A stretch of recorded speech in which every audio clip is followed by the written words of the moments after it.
ஏய் ஏய்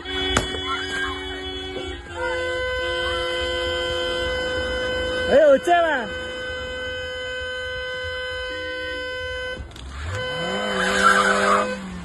குட்டி குட்டி குட்டி குட்டி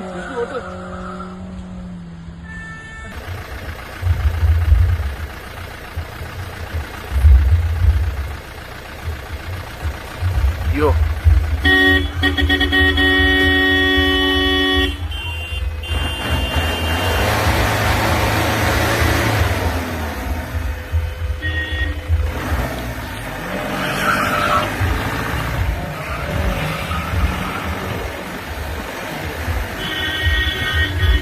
அதுதான் அவனை கொஞ்சம் தள்ளி